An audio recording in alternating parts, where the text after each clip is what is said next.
René Schneider, Carlos Prats y Augusto Pinochet fueron los tres últimos comandantes en jefe del ejército de la democracia chilena bajo la Constitución de 1925. No cabe duda que todos ellos asumieron en circunstancias extraordinarias, propias de los tiempos convulsos y en medio de la politización militar. Sus nombres están asociados a la historia del ejército, pero también a la crisis de la democracia de fines del gobierno de Eduardo Frei Montalva, luego de la Unidad Popular y finalmente del propio Pinochet.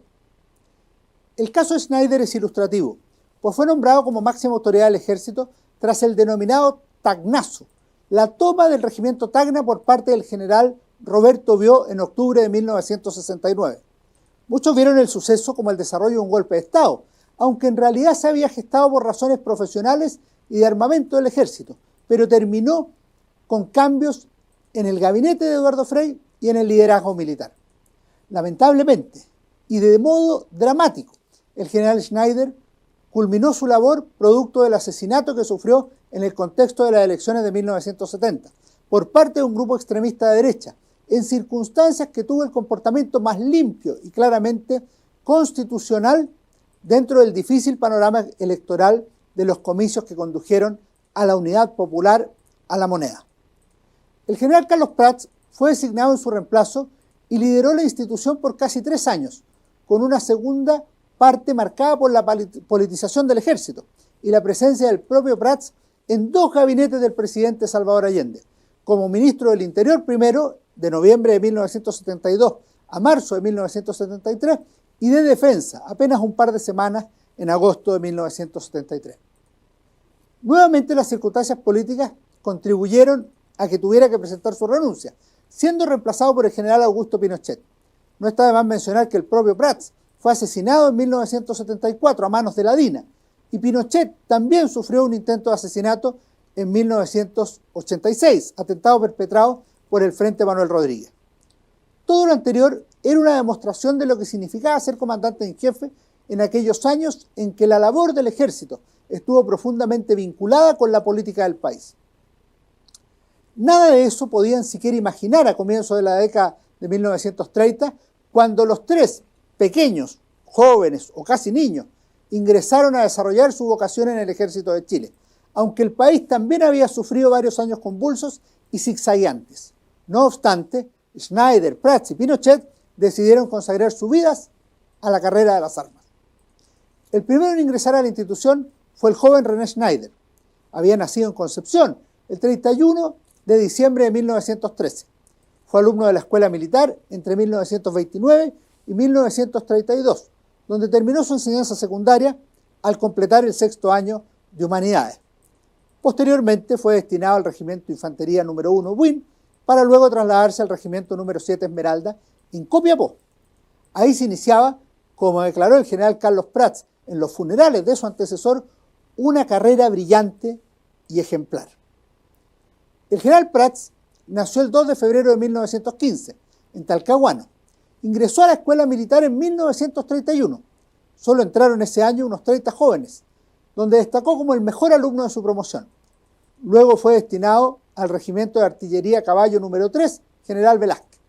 Sin embargo, previamente había tenido que afrontar 2 años de anarquía civil y movimientos golpistas, que empezaron con la caída del presidente Carlos Ibáñez del Campo. Hasta los robles más firmes caen azotados por el vendaval, fueron las palabras pronunciadas por el coronel Caupolicán Clavel, director de la Escuela Militar, en el patio de honor del edificio institucional, ubicado entonces en Blanco Encalada. Los muchachos escuchamos inmóviles, era el recuerdo de Prats en sus memorias. El caso del general Augusto Pinochet es parecido. Nacido el 26 de noviembre de 1915 en Valparaíso, ingresó a la escuela militar en marzo de 1933, ocasión en que fue acompañado por su madre y que recordaría con especial nostalgia, como aparece en las páginas de su camino recorrido Memorias de un soldado, con sus días alegres y otros más tristes. Había postulado un par de veces antes, pero no pudo entrar la última vez por no cumplir con los requisitos médicos. Al egresar, fue destinado a la Escuela de Infantería de San Bernardo y luego al Regimiento Chacabuco en Concepción. Sabemos, lo hemos mencionado, que los 3 llegaron a la comandancia en jefe del ejército, entre 1969 y 1973, en el contexto de la politización del ejército y en un momento revolucionario en Chile, con grandes convulsiones sociales y peligros de quiebre institucional. Por lo mismo, corresponde preguntarse por el comienzo. ¿A qué ejército habían ingresado Schneider, Prats y Pinochet? ¿Cómo era la institución hacia 1929 y 1933? El tema es de indudable interés, porque muestra la vocación militar de los tres jóvenes postulantes, en un país que también vivía tiempos convulsos y momentos de transformaciones políticas, económicas y sociales, también en el plano militar. Entre ellas destacaba precisamente la situación del ejército, un factor central en la política del Chile de entonces, pero que vivía la contradicción de ser una institución esencialmente obediente y no deliberante, como lo decían las constituciones, pero que en la práctica dirigía o influía en la dirección política nacional. Me parece que hay tres características que no pueden soslayarse al analizar el ejército al que entraron los jóvenes René Schneider, Carlos Prats y Augusto Pinochet. La primera es que se trataba de una institución que iba evolucionando desde los años de la extrema politización, entre 1924 y 1932, incluso con golpes militares y presencia en el gobierno, hacia una etapa de civilismo y abandono de las posiciones de poder, en lo que se llama el regreso a los cuarteles. Esto había redundado en una reducción de la conscripción y de los presupuestos militares. La reacción civilista había tenido consecuencias nefastas, que el joven Prats recordaría en estas memorias escritas en la década de 1970. Ahí Prats señala que había una reacción civilista contra el ejército, especialmente contra la oficialidad e incluso contra los jóvenes cadetes a quienes las damas de la sociedad escupen en las calles y los jovencitos bien, en grupos matonescos, golpean por la sola circunstancia de vestir uniforme.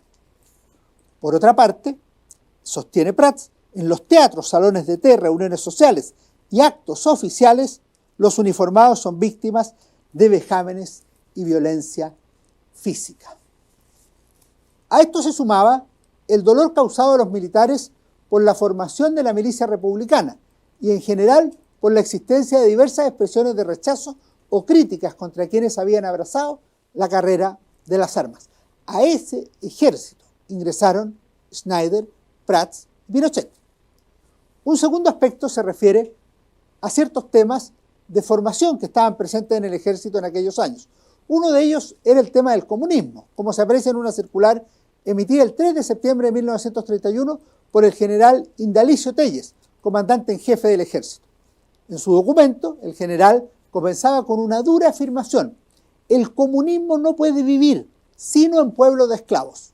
Después de hacer un análisis de lo que había ocurrido en Rusia tras la revolución de octubre de 1917, con un Estado dueño de todas las tierras y donde existía división social, el jefe militar concluía haciendo una declaración por la igualdad de derechos y una ferviente llamada: los que quieran ser esclavos, que lo sean. Los que amamos esta tierra que nació con la sangre que por la libertad derramaron nuestros mayores, que ha vivido en la libertad, no somos ni queremos ser esclavos. Así lo señala en una circular que está integrada a los recuerdos militares de Indalicio Telles. La tercera característica que sería visible desde 1932 en adelante fue un proceso de formación de lo que podríamos llamar la familia militar, que se mantendría progresivamente al margen de la sociedad civil y especialmente del mundo político como compartimentos estancos que no se reunían.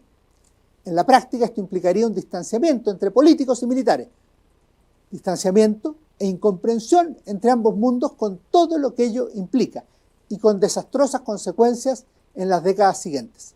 Los militares tendrían muchas veces sus propias poblaciones donde vivir, amistades comunes, una herencia vocacional y matrimonios dentro de la llamada familia militar. Y con ello, un distanciamiento con el mundo civil o político, cuyas consecuencias más lamentables y más graves se comenzarían a notar en la década de 1960, precisamente aquella en la que asumió el general René Schneider como comandante en jefe del ejército. Nos vemos, que estén bien, muchas gracias.